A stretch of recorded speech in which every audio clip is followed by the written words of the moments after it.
Good morning everyone, today we're checking out a brand new video from Popcross Studios of turning animated characters into armor sets.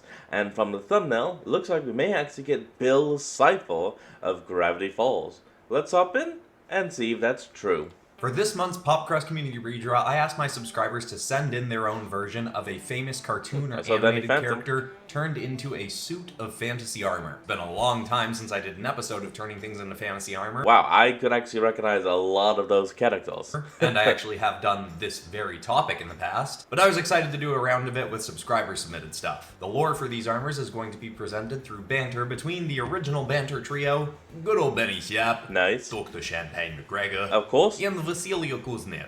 The So Blacksmith. let's get into it, shall we? Let's go. Hit like if you want. Subscribe if you feel like it. By the way, enjoy the show. Alright, Billy, yeah, all squared up. Okay, literally start off with Johnny Bravo. Then we have the Powerpuff Girls and Forearms. Way with Mrs. Balzov. Yeah, of course, cuz. Just give Oh my lord, we can recognize so many of these characters. Muffles a little extra help in the ramen for me for dinner, eh? I love you too, cuz. Now get some sleep and don't be a creep, would ya? Alright, bye. I saw Everything Popeye. good with Cousin Billy now, Benny? Yeah, he's gonna be Emperor fine. Suyi's Cusco. gonna get all the charges dropped.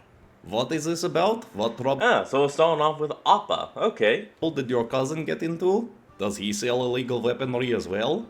Nah, he's a clean whistle, that one. I mean, more so now that I ain't getting him to steal armor supplies and stuff with me no more. He's Of just a course. notorious sleepwalker, and usually has a specialized lock activated on his door, so he just ends up walking around his bedroom in the night bumping into walls and stuff.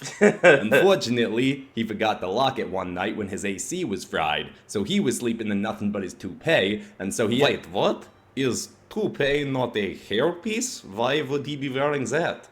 He thinks since it's made from real hair, if he wears it long enough without taking it off, the follicles will sink into his own scalp and it'll just become his own actual hair. Oh, that poor bastard. That is some flawless logic right there.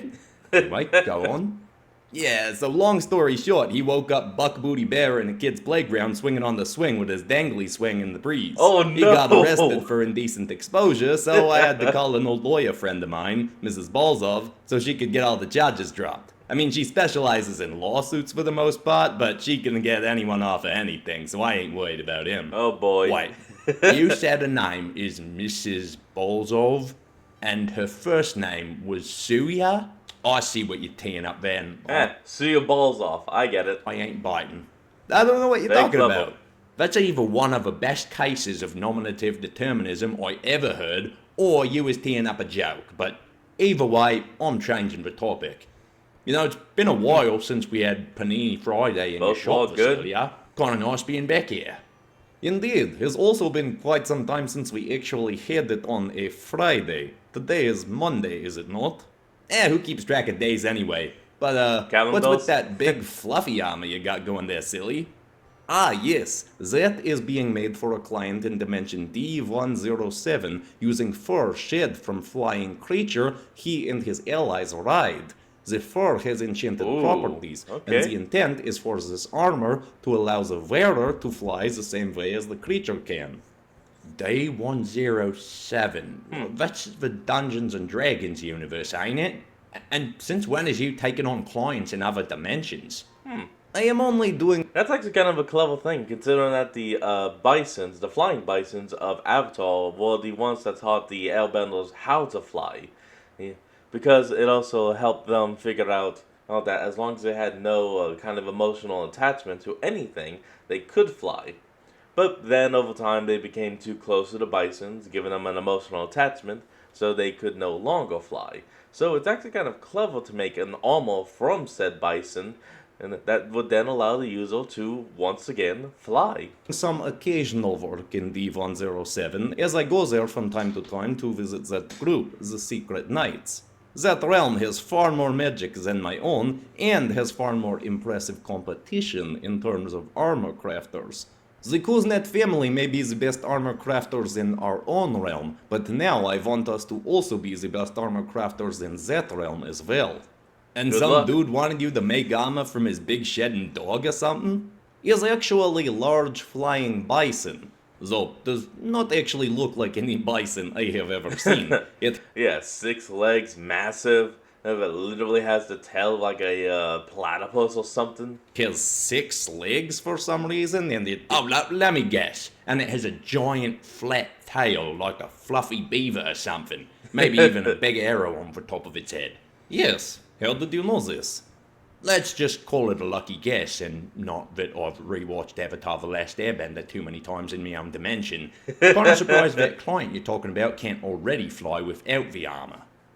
Well, he actually can, but must control the wind to do so. Using this armor, he will be able to fly without thinking actively about his own abilities, and stay incredibly warm, even when flying in very, very cold temperatures. Oh yeah, I can feel that. This thing's so warm and fluffy. Such as the North and South Poles. It feels like it's made out of a chinchilla queen or something. Out of a what? A chinchilla queen. You know how, like, a rat king is a bunch of rats who get the tails all bound together until they become one big monster rat made from a few dozen rats. Okay, yeah. I'd say those things ain't real, but no, in your dimension, they probably is real there. Technically, rat kings are real, just not monstrous things. It's more sad, really. Of course they is. In fact, I even used to have a rat king guarding my garage, but that was only until a chinchilla queen came around and the two ran off together. The garage was always a little bit less safe after that day, but boy did those two look happy together. And dang it if that big ugly queen didn't have the softest fur I ever did feel. Oh, well, damn. You know what? Hold on. Forget the almost. I want to hear more about this chinchilla queen. That sounds fun and interesting. Next up. So, do you have other clients on the go in Dimension Is that D107, Vasilia? Not currently, though I have taken supplies from there to make armors in this dimension. And Secret Knights may very well commission me for new armor. My goodness, I can literally tell who each and every single one of these characters is meant to be. Sometime in the near future to help them deal with Oh, strange man my who goodness. seems to have incredibly powerful enchanted armor himself. For some reason, I can already smell that this is going to be That is Bill Cipher. something I'm familiar with from movies or TV or video games and something in my own dimension. So, what's this guy's name? They have learned his name is technically William Euclideus, but often simply There it is. Yeah, there's such a thing as a Euclidean cipher. goes by name Cipher. William, often shortened to Bill, Bill Cipher, Gravity Falls, got it. Wish Pan was here to see if he knew anybody like this guy. He sounds a lot like a character from that show himself. Wait, hold up, did you just say William can be shortened to Bill?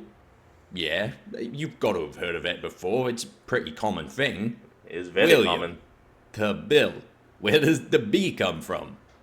I dunno, I don't make up the rules. Why does the name Richard get shortened to Dick?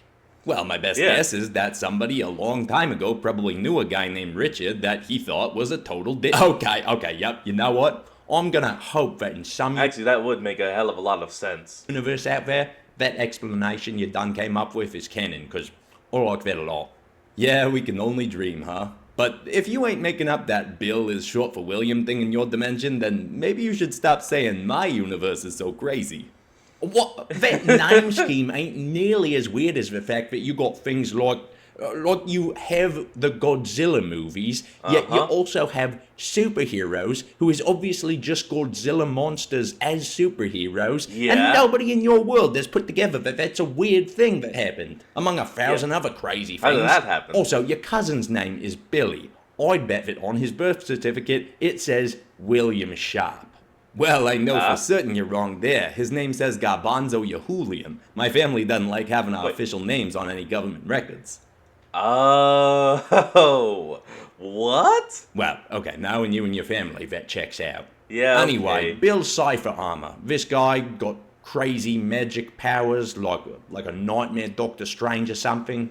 Well, I don't know this Nightmare Doctor Doctor. Strange, but yes, his abilities apparently seem limitless. They say his armor was forged from the flesh of a dying demon from a dark dimension who was called into their realm for assistance by a paranormal scholar attempting to make a bestiary on the strangest creatures of his realm and others. The demon was simply using the man for his knowledge in mysticism, though, and intended to flood his dimension, the 107, with dangerous beasts from the demon's own realm. Eventually, the scholar's niece and nephew were forced to face and slay the demon, but apparently did not do a good enough job disposing of the corpse. Hence, the armor crafted from it now being wielded by a madman who uses the armor for equally nefarious purposes. The Secret Knights believe the armor may have even corrupted him with the consciousness of the demon, hence making him so power and destruction hungry. Armor made from the body of a demon, eh? Is that a thing you could do? Imagine an Archon demon armor. I mean, that would probably be pretty crazy powerful, but, you know, the thing Vasilia just said about the armor possibly corrupting the person wearing it? Right, forgot about that. Probably a pretty good chance that would happen if you made an Archon armor. Plus, downside, from what we've seen, the bodies don't seem to remain. When an Archon is slain, the body kind of disintegrates. Yeah, I guess you're right. I should probably stop keeping Suvastrif's corpse in my basement then, huh? If I thought there was even a chance he was serious, I'd be pretty freaked out right now, but I saw that freak wither to ash with my own eyes. There was no body left from her. Yep. Speaking of which, I don't think we've talked about this, and not that I want this to happen, but why? So, was that the episode that slain the first Archon demon? Ain't the Archon demons simply just making new bodies for the other ones that has died, huh? I don't know. That is a good question. Plot convenience? Plot convenience, of course. That's why they aren't doing it. No, I would actually make it more like a power thing. It's like all the Archons are meant to be on the same level, even though one of them is meant to be stronger than the rest. But since all of the bodies were made by the same person, all of them would be on the exact same level. So for them to make a new body for a fallen Archon, it would also make that new Archon weaker than they originally were. So in the end, and it would just be a downward spiral. Hey, look at that! We've all suddenly become the non-canonical versions of ourselves. And I'm having a weird compulsion to advertise a real creepy coloring book that's even got drawings of the Archons in it? Who the flip would want to color those clowns? Why does book say Demons Coloring Book when some of these creatures inside are not demons? That dragon is fabled creature from my own world. Yeah, a bunch of them is from Mara's crazy demon dimension, but that slug thing ain't neither. Yeah, and I'm pretty sure that mushroom thing is just... I'm pretty sure it's just meant to be like demonic creatures. Like Toad from Super Mario if he got sucked into The Last of Us or something. Okay, guys, come on. I didn't bring you here for your critiques. Yes, I fleshed out the book with some creepy stuff that isn't technically demons. But can you just do the ad? We're taking some creative liberties here. You saying you always followed the ad reads when you was doing stuff for Skillshare? I mean, no, but I also didn't openly criticize their product. Alright, fair enough. Buy this coloring book, or the Dragons one that Popcrust done made a month back. If you want to color some fun stuff, or maybe even buy Mytholethal, which has some never-before-seen bonus art, or Vigilance, which has an evil past life version of me as Bobby Blunt. Actually, nice. I appreciate you going above and beyond there, but generally it's better to just advertise one thing in a video to have one targeted, actionable item. Okay, What, are you some kind of marketing expert now? No, I just, like to pretend I know what I'm doing sometimes. Right, fair enough. So folks, buy the coloring book, or don't. This video's gonna keep going either way. Okay, I guess that's probably the best I should have expected to get out of you three. So get back to the armors. Hey, is there another work Oh my god, I saw Homer. Damn it, really? in progress armor you got back there, Vasilia? That is actually one of 3 armors I am working on for a sorcerer from this dimension, by the name of Eutonymous. You're making 3 other armors right now? How do you have time to do all this while helping hunt down the Archons with the Sharp Gang? Blossom. You do not become family of the best armor crafters in the whole dimension without being very disciplined workers. I wake up at 3:30, craft armors until 7, have hearty breakfast, craft some more until it's time for missions or what have you with the Sharp Gang. Jeez, that makes sense. I was doing good because I started getting up at 7:30 to start prepping sandwiches and food and stuff. That does sound very early for you. Why do you have to rise so early for this task? How many people do you have to make paninis for? Champ is actually becoming the in-house chef for the whole shop gang. Yeah, Oh, I ain't wow. exactly big on combat missions, but still like helping out, so I'd been I make prepping food. food lots for the team, and eventually Alexis and Sterling asked if I'd want to come on full-time as the team's official chef. Makes it a lot easier for everyone to remember to eat well if someone is prepping good quality food for them. They That even is let me very bring on good. Pan part-time as me assistant for heavier work days. Been a lot of fun so far, and honestly, even if I ain't much of a morning person, getting up to make food tends to make it easier to get up. That is wonderful to hear, Dr. Champagne. Yeah, it's pretty fun. Anyway, that armor. We're on a roll again with stuff I recognize from pop culture in my world, so tell us more. 3 armors, sorcerer named Autonomous. I'm guessing if you was working for him, then he's a good sorcerer, yeah? Yep. He is indeed. Seems like very kind, intelligent man, and the armors are for his 3 daughters, who, thanks to him, are imbued with very powerful abilities, ones There it is. uncommon to this world in the modern day. But they needed armors that could assist them in channeling these abilities and would be durable enough to extend their might. Also, upon my suggestion, course. they will each have distinct color palettes. In Kingdom of Tonsvilia, Let me guess. They're gonna be red, green, and blue. they are becoming bigger and bigger names, thanks to their abilities and efforts to protect their kingdom from any beasts, dragons, or beings that threaten it. Ah, Tonsvilia, huh? I can Townsville. only Yep. see the pinkish red The city of Townsville. one from here, but I'm guessing the colors you went with was pink, green, and blue. Oh yeah, it is pink, not red. My mistake. I did indeed. Yeah, this is a cartoon from my world too, surprise, surprise. I wonder if there's any cartoons or shows in Benny's world, but it's basically real people in me own world. You know, the reverse of the usual situation we got going on here. Oh, that'd What's be the most interesting. famous show you got in your world, Benny? Well, there's this one real popular show that I never watched, but it's got a bunch of different spin-offs and stuff. It's an unintentional satire about a place that perpetually picks more and more ridiculous people to run the country every 4 years, thinking any of them is actually going to make anybody's lives better, despite it being a job that exclusively attracts self-involved narcissists. The presidency. You have a show of America. This is almost like that short one of Al and Ian. That's just the news, Benny. Lots of realities have that show. You know, Oh, as hard wait, as it is to believe maybe. sometimes, there are politicians that is actually good people doing good things. Yeah, I guess, but if I lump them all together and just insult them all at once, I never have to give away any of my own political opinions, or lack thereof, and I Oh, get yeah, to there you appeal go. to the general unhealthy cynicism most people walk around with. You should have seen me back when I was in my mech armor selling days. I could play either side of the political spectrum like a fiddle, depending on Yes, who my you could. client was. I got conservative folks coming to me, I'd butter 'em up by talking about how crazy mech armor and gun law regulations is, and talk about how they was totally right to own a weapon that could basically nuke a small neighborhood just to protect their family from squealing hogs or whatever they was after. And if I got a liberal client, it was even easier because I just mentioned that I was gay, and they'd think they had to be nice to me and tip well no matter what, or they'd get canceled. Folks who cling real hard to their political identity Yeah, and there you go. opinions has always been super easy to manipulate. I mean, you know, not that I do that so much nowadays. It is stupidly easy to manipulate these people when you make it political. What do these terms mean, liberal and conservative? I think just Let's be not glad get you into down that. now, Vasilia.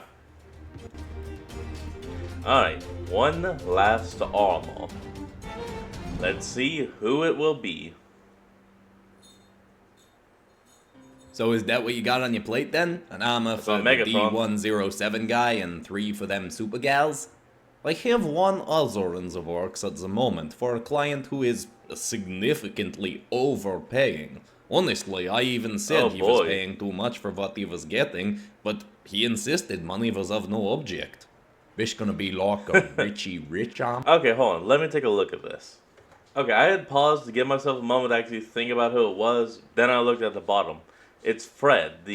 Okay, now it makes sense about the whole. He is paying way too much for what he's getting. Or something? Well, client's name is not Richie or Rich. His name is Fredrickson III, and he is a royal from very wealthy family. Though you would not necessarily know it by looking at him. Does not exactly dress like a royal. Ah, he keeps it casual. Fredrickson III? What is his last name, the Third? Is Fredrickson his last name? What's his first name then? I did not interrogate the man about his name. He said Fredrickson III, but specified he preferred Fred. So, that is what I call him. He wanted an armor that resembled the creature on his family crest, called a Killjew Drake. Really, a Killjew Drake. That sort of sounds like a Nazi dragon to me. I am not sure what that means, but the creature is strange looking, surely. Has 3 eyes with one in middle of its forehead, has rounded mouth with only 4 teeth, and spits fire. I was not familiar with the creature, but making armor that resembled it was no problem. The man seems to be mentally a few coins shy of full satchel, but what he lacks in intelligence, he does make up for in kind-heartedness. Shit ton of money. He genuinely seems like a simple, good man. He intends to take armor and use it to both help in his own kingdom, and join an adventuring guild with a young man named Hero, who he seems determined to follow into any battles the boy desires. Oh, it's a Big Hero 6 thing, I think. It's been a while since I've seen that movie. Any idea if this guy wears the same underwear 4 days in a row and just flips it around? Ah, disgusting. For what possible reason would that topic have come up in the course of our conversations? I don't know, I mean, you're making clothes for him in a way, but yeah, I guess that would have been sort of weird. Yes, quite. Anyways, the armor I am crafting can absorb intense heat and flames from creatures such as dragons and store it in the chest. It can then allow the wearer to regulate their temperature quite easily, keeping them warm even in the coldest temperatures. Very nice. Or, if he stores up enough of the heat, he can then project this heat as a condensed beam of flame, such as the creature is able to do on the family crest. A fire The armor also gives some elevated strength, speed, and has claws for scratching. Plus, I built for him gigantic sword he requested, which he was already surprisingly capable of spinning around his body. Would not have pegged him for agile swordsman, especially with a weapon that large. Well, it is nice to hear about. Dude literally has a gut-level sword. Just a nice guy trying to do some nice work with a cool armor. Though talking about armors again does sort of beg the question to me why you and Benny ain't just made enchanted or crazy mech armors for all our friends. Oh, that'd like be cool. Like how Iron Man could have just made armor for all the Avengers. You can't tell me friends of ours like Kate, Dresden, Archibald wouldn't be tougher with a mech armor or enchanted armor on them. What, I mean, I would have to say that a lot of them would accept it, but even more would actually politely decline it. And something about not wanting to rely on the armor and only use what they naturally have. Kind of like, well, like he said, why Iron Man doesn't make suits for everyone else in the crew. Think I ain't offered? Folks just want to use their own abilities and keep getting better with those instead of relying on tech. Exactly. I can respect that. But you're crazy if you think I ain't got a vault full of mech armors for all our buds ready to rock if we ever need them. Really? Huh. Well, that's some foreshadowing from you that, for once, I actually really do hope does pay off. That's gonna be awesome. And I cannot wait to see what he's done for everyone. Ooh, imagine a Reaper mech. If you enjoyed this and you want more armor episodes out of me with a similar goofy tone, I've turned tons of things into fantasy armors and mech armors, from a whole saga of Five Nights at Freddy's animatronics, all awesome, to Elements, Marvel characters, Pokemon, Ben 10 aliens. I'll link a bunch of my favorites in the description. Also, thank you to everybody who submitted for this episode. It was really tough to pick this month who I was going to redraw, but a special thank you to the people who were chosen. The Block 5K AIS, Reese Phillips, Lee Griffin, and Shay the Shark. Now, the next month's community redraw for July 2025 is going to be a special one because I want people to submit their own original character who is a student at the Ludum Academy for Fearsome Fighters. If you haven't been watching my ongoing Trismegistus Academy series, I'd recommend going back to at least the first few episodes of that and watching those before you try submitting to give yourself some context for what these students are like. And also, please, along with the design or designs, some lore for the character, so I know what their abilities are, maybe what dimension they're from, how they got to the school. I might have to change some things around if it doesn't line up with what I have planned story-wise, but I'm very excited to see what new students will get added to Loden School. And besides that, that's all for today, except of course for ending this video on some kind of positive or inspiring note. And the thought I want to leave people with today is a quote from Adam Grant, who said, "One of the best ways to avoid making bad choices is to think about how you will feel after you've made them. This helps you preview the unwanted consequences of doing things like overeating or procrastinating or whatever else it is. That little shift in perspective can just really help you make a better choice now that you'll be happier about in the future as well." I hope that's inspiring. I love you all, and I'll see you all in the next episode on Friday. Oh, and that's the end of that. And I was waiting for the goodbye. Alright, everyone, that's going to be the end of today's video, and I hope you all enjoyed. Remember to like, comment, and subscribe for more. Link to the original will be in the description below, and I'll see all of y'all next time when we flick back on. Until then, this is Fox, signing out. Peace.